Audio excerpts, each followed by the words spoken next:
Lalu bagaimana kondisi terkini dari lokasi kebakaran di pusat perbelanjaan Glodok Plaza dan kabar terbaru korban yang telah dievakuasi ke Rumah Sakit Polri Kramat Jati?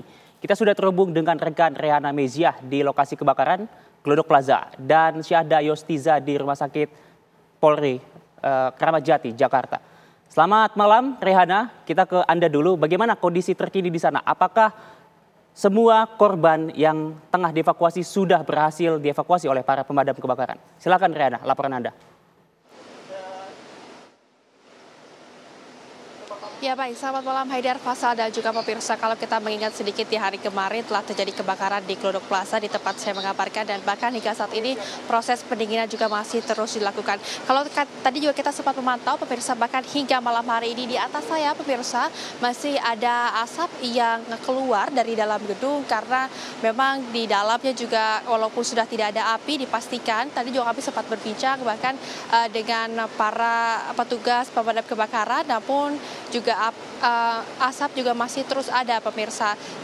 Di sisi lain juga kami tadi sempat mendapatkan informasi bahwasanya ada beberapa korban yang telah meninggal dunia yang dievakuasi begitu, karena sumber api sendiri berasal dari lantai 7 kemudian merambat ke lantai 8 dan juga bahkan ini hingga ke lantai 9, sehingga mengakibatkan ada beberapa aduan ataupun ada beberapa pengaduan dari keluarga yang merasa kehilangan keluarganya. Total jika sore hari tadi sudah ada 8 keluarga ataupun 8 korban maksud kami pemirsa yang hilang, namun hingga malam hari ini kami juga sempat mendapatkan informasi totalnya Haidar, Fasa dan juga pemirsa ini mencapai hingga 10 orang. Dari 10 orang tersebut 3 diantaranya sudah ditemukan sekitar pukul 2 siang waktu Indonesia Barat. Tadi juga kami sempat memantau bahwasannya sudah ada 1 korban meninggal dunia langsung dilarikan ke Rumah Sakit Polri Kramat Jati, kemudian sekitar pukul 5 sore disusul ada 2 korban lagi yang dinyatakan meninggal dunia langsung juga dikirim ataupun untuk melakukan identifikasi ke RS Polri Kramat Jati. Kami juga memang masih belum mengetahui 1 korban lagi pemirsa yang masih ada di atas, dan hingga saat ini memang masih dilakukan proses evakuasi. Namun mengingat medannya cukup sulit ini pemirsa, dari atas yakni dari lantai 8 ditemukan korban tersebut sudah meninggal dunia, bahkan ini hingga di lantai dasar juga sudah ada ambulan yang sudah siap untuk mengirimkan jenazah yang sudah meninggal dunia tersebut ke Rumah Sakit Polri Kramat Jati. Namun hingga saat ini kami juga masih terus menunggu bagaimana proses dari evakuasinya.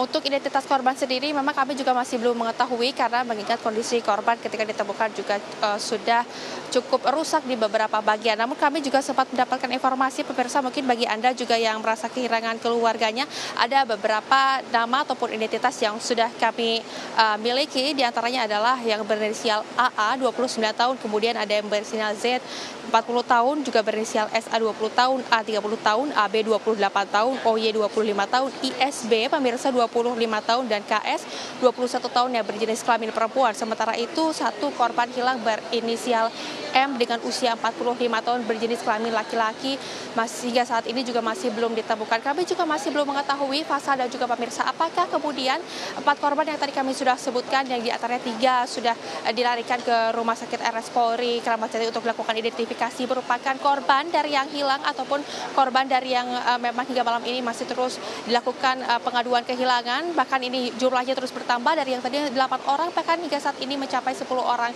Kami masih belum mengetahui apakah identitas korban tersebut merupakan ini salah satunya dari korban yang hilang ataupun bukan. Karena kalau kita lihat pemirsa, kami juga sempat mendapatkan informasi bahwasanya salah satu kasir yang bekerja di salah satu klub yang ada di Glodok ini hingga saat ini kami masih belum mengetahui bagaimana kemudian informasinya, apakah sudah dievakuasi ataukah belum. Namun mengingat pemirsa, bahkan hingga malam hari ini proses pendinginan juga masih terus dilakukan, dan di belakang saya ini sudah ada mobil pemadam kebakaran yang sudah berjaga begitu, bahkan ambulan juga sudah berjaga. Untuk airnya sendiri pemirsa, memang kami tadi sempat memantau tidak ada kekurangan air, karena di bagian gedung ini juga sudah ada beberapa air yang dapat dipasok sehingga proses pendinginan ini dapat berjalan dengan lancar, walaupun memang belum 100% sepenuhnya untuk evakuasi korban ini berjalan. Demikian informasi sementara, saya kembalikan kepada Anda di studio. Fasal.